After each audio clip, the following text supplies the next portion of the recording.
Once upon a time in my village एक bet चली थी मेरे गांव के नाना और दादाओं के बीच में, जो कि बहुत ही हॉरिफाइंग था। तो आज मैं वो स्टोरी बताने जा रही हूँ जो कि मेरी माँ ने मुझे सुनाई थी और ये सच्ची घटना पे आधारित है। सो आर यू रेडी? तो ये बात है 1970s की। एक्चुअली हमारा एक गांव था जो कि पहाड़ के उस पार था। रियल है भाई, मैं यहाँ पे कोई फेक चीज नहीं बता रही, मैं आपको ये गांव भी दिखाऊंगी जो कि मेरा खुद का है। यस। तो रिसेंटली ही मेरे जो दादाजी थे उनका निधन हो गया था और उनकी मौत कोई साधारण मौत नहीं थी, कुछ अजीब ही था। इसको भी मैं बाद में डिस्कस करूँगी। तो मेरे दादाजी का निधन हो गया और मेरा जो गांव का घर था उससे हाफ या 2 किलोमीटर में एक नदी आता है जो कि एकमात्र नदी था हमारे गांव का। तो वहाँ पे दादाजी का अंतिम संस्कार के लिए लेके गए और वहाँ पर अग्नि वगैरह उनको दिया गया। सारा कुछ नेग नियम रस्म खत्म हो चुका था। हमारा तो गांव भाई मतलब खेती, लकड़ी से खाना वाना पकाना, समथिंग ऐसा टाइप का था। और वो नदी के किनारे खेत वेत तो रहता ही, हम लोगों को पता है। और साथ साथ जो मेरे गाँव के लोग थे वो लोग लकड़ी लेने भी जाया करते थे। तो नदी के किनारे ऐसा अंतिम संस्कार वगैरह हुआ करता है तो गांव वालों को ऐसा कुछ स्ट्रेंज सा फील नहीं होता, ये नॉर्मल रहता है उन लोगों के लिए, क्योंकि वो लोगों का वहाँ पर आना जाना होता ही है। बट तो मेरे गांव वालों को ऐसा महसूस हुआ कि वहाँ से गुजरने से कोई उनको पुकार रहा हो या फिर कुछ अजीब सा आवाज आ रहा हो या फिर किसी के होने का एहसास हो रहा हो।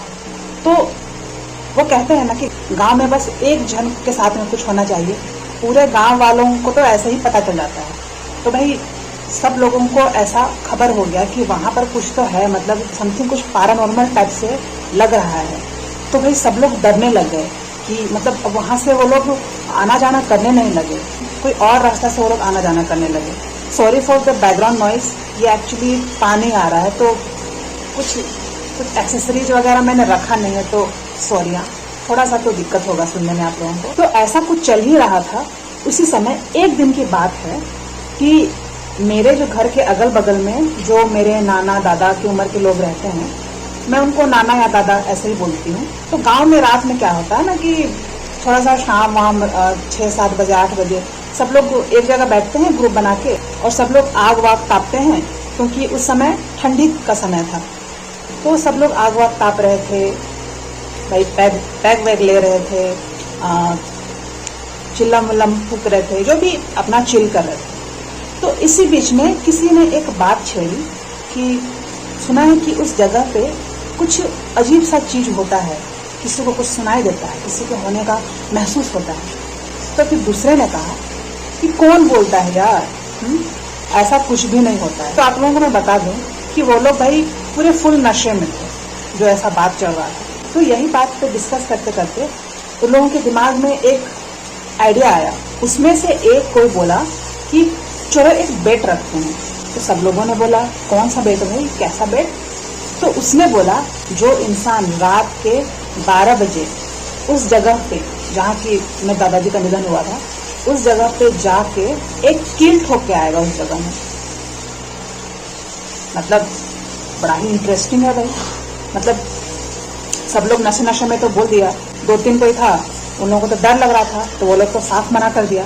बट एक जन था वो भाई फुल कॉन्फिडेंट, जो बोलते हैं ना कि नशे में भाई ओवर कॉन्फिडेंट हो जाता है, और वो इंसान पहले से ही ओवर कॉन्फिडेंट था कि भाई मैं तो भाई सब कुछ कर लूंगा, मतलब ग्रैंडियोसिटी जो बोलते हैं ना। तो वो बोला कि मैं करूंगा ये बेट को, मुझे दो। और हाँ, एक बात तो मैं बताना भूल गई कि इस बेट का उन लोगों ने बोला था कि 100 रुपीज मिलेगा। तो 100 रुपीज अभी के टाइम में हम लोगों को लग रहा है कि भाई क्या ही है, बट उस टाइम में, ये 1970s की बात है, उस टाइम में 10 रुपया भाई बहुत होता था, वो तो 100 का बात चल रहा था। तो उसने माना कि ओके मैं करूँगा। फिर दूसरा दिन हुआ, दिन का समय कट गया। अब शाम के समय सब लोग आपस में मिले और सब लोगों ने डिस्कस किया कि हाँ इसे जाना है वहाँ पे। वो भी पूरा तैयार था कि हाँ भाई ऐसा कुछ होता नहीं है, और जाने से पहले उसने कुछ पैग भी मार लिया। उसके साथ में एक कोई रुक गया, और वो इसलिए रुका कि बस थोड़ी सी दूर में वो रहेगा, मतलब अगर वो 2 किलोमीटर में है तो 1 किलोमीटर में वो रहेगा। जिससे कि मतलब होता है ना कि 12 बज रहा है ना यार, ऐसे दोस्त को छोड़ भी सकते हैं, एटलीस्ट कुछ आवाज़ भी करे तो कोई तो रहे उसके साथ में। तो इसलिए वो वहाँ पे था, बट बाकी का 1 किलोमीटर तो उसको अकेले ही जाना था भाई। तो 9-10 बज चुका था रात का, सब लोग बात बात करके अपने अपने घर चले गए, उस इंसान को ऑल द बेस्ट बोल के। फिर वो इंसान, चलो उसका नाम हम रख लेते हैं एक्स, और उसके साथ में जो था वाई, ओके। तो वो इंसान एक्स वो वेट करने लगा 12 बजने का। तो गांव से वो नदी जाते हुए एटलीस्ट 10-15 मिनट तो लग ही जाता है। तो इसलिए वो मतलब 12 बजे से पहले ही, मतलब 11:15 या फिर 11:30 बजे तक वो गांव में ही वेट किया। तो जैसे ही 11:30 से पार होने लगा तो वो अपने दोस्त के साथ में, मतलब वाई के साथ में, वो नदी की ओर जाने लगा। अब आधा दूर दोनों पहुंचे ही थे, तो जो वाई था, जो उसका दोस्त था, वो बोला कि ठीक है यार, मैं यहीं रुक जाता हूँ, कोई दिक्कत होगा तो आवाज़ दे देना। तो बस वो वहीं रुक गया, और जो एक्स था, जो ये काम करने वाला था, ये जो बेड था उसके लिए, वो धीरे धीरे वहाँ से जाने लगा। अब जाते जाते मतलब लगभग 12 बज ही चुका था, ये समझ लो।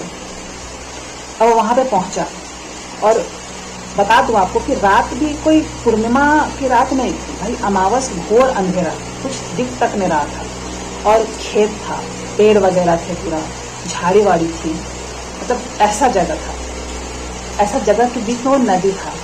वो धीरे धीरे धीरे धीरे धीरे धीरे खेत से जाने लगा, फिर वो नदी पहुंच गया। और मैं आपको एक बात बता दूं कि उस टाइम में 90s 70s 80s में सारे जो मतलब बुजुर्ग लोग थे, वो लोग धोती कुर्ता ही पहनते थे, मतलब धोती गंजी यही सब पहना करते थे, लुंगी वगैरह। तो वो में भी धोती या लुंगी पहना हुआ था। अब वो धीरे धीरे धीरे धीरे जाने लगा, पहुंच गया नदी के पास में। अब जहाँ पे जलाए थे मैं दादाजी को, वो वहाँ पे पहुंच गया। अब वो जैसे ही पहुंचा, वो खुद ये बात उनके दोस्त लोगों को बताते हैं कि बोल तो दिया था मैंने भाई कि मैं कर लूँगा, बट जैसे ही मैं वो नदी के पास जाने लगा था ना, मुझे अजीब सा डर लगने लगा कि मतलब कुछ तो नेगेटिविटी टाइप, मतलब कुछ है, कुछ सुनाई दे रहा हो, समथिंग ऐसा टाइप से। अब आप ही बताओ यार, कितना भी निडर आदमी हो, लेकिन उसको पता है कि उस जगह में किसी को जलाया गया है, और वो भी हाल ही में जलाया गया है, कुछ दिन में ही, तो ऐसे भी उसका फट ही जाएगा ना।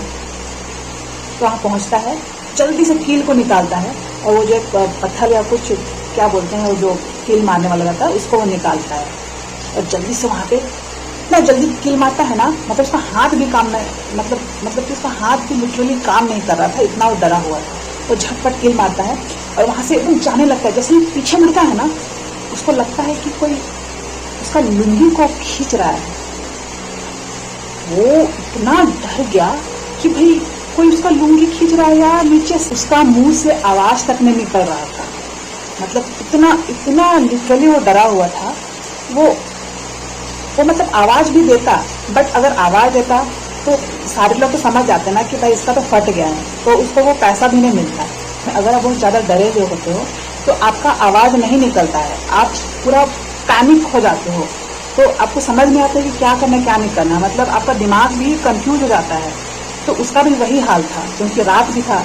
गांव के बाकी लोग भी, बहुत सारे लोग ऐसे बोले हुए रहते हैं उसको कि ऐसा ऐसा कुछ होता है वहाँ पे, इसलिए खूब डरा हुआ था वो इंसान।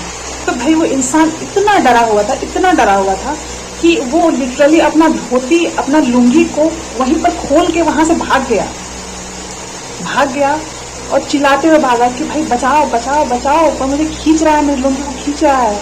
और वो भाग के, वो जो उसका फ्रेंड रहता है वाय, वहाँ वेट कर रहा होता है, उसके पास चला जाता है। और वाय भी हैरान कि भाई क्या हो गया, ये क्यों इतना चिल्ला रहा है। फिर वो बताया कि कोई मेरा लुंगी खींच रहा था। इसलिए एट फर्स्ट तो वाय को हंसी आई कि भाई ये गया था लुंगी पहन के और ये नंगे आ गया। बाद में उसने जो बताया कि कोई खींच रहा था, तो उससे भी डर लगने लगा, तो वो जल्दी से वहाँ से दौड़ के अपने गांव आ गया। अब मैं आपको शायद बताई थी कि उसके बाकी फ्रेंड्स अपने अपने घर चले गए थे। मैं यहाँ पे गलत थी, वो लोग वहीं पर ही गांव में ही, जहाँ उनका अड्डा था, वहाँ पे और वो वेट कर रहे थे उन लोगों का, क्योंकि पैसा वगैरह देना था ना। तो वो इंसान आया डरते और बोला कि भाई कोई मेरा लुंगी खींच रहा था, ऐसा करके। तो उन्होंने बोला कौन था, और वो बोला कि मुझे भी नहीं पता, हाँ बाकी मैंने कील को ठीक ठोक लिया वहाँ पे। मैंने बोला चलो भाई इतना तो किया है, तो उन लोगों ने उन्हें 100 रुपये दे दिया।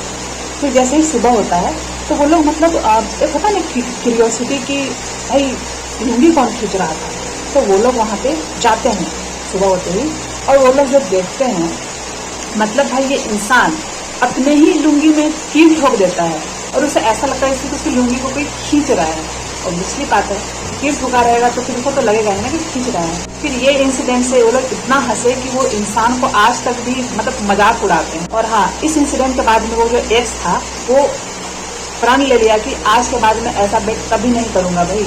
हाँ भाई, जान का भी तो एक होता है ना कि हार्ट अटैक ना आ जाए। मुझे लग रहा है कि आप लोगों को ऐसा लग रहा है कि मैं सच में ये फेक बता रही हूँ, पर एक्चुअली ये सही बात है और मेरी मम्मी ने मुझे बताया है और वो इंसान को भी दिखाया जो कि अभी भी जिंदा है। अगर मैं कभी मुझे टाइम मिला, मौका मिला तो मैं जरूर इस इंसान से आपसे बात करा दूंगी और भेंट भी करा दूंगी। तो डेट गाइज, आज का इतना ही। अगर स्टोरी अच्छा लगा हो तो लाइक जरूर कर देना, चैनल में नया तो सब्सक्राइब जरूर कर देना। ऐसी स्टोरीज मैं और भी आगे लाते रहूंगी। आप जरूर कमेंट करना कि आपको किस तरीके का स्टोरी पसंद है, लाइफ एक्सपीरियंस कैसा पसंद है, मैं उसी हिसाब से आपको बताऊंगी।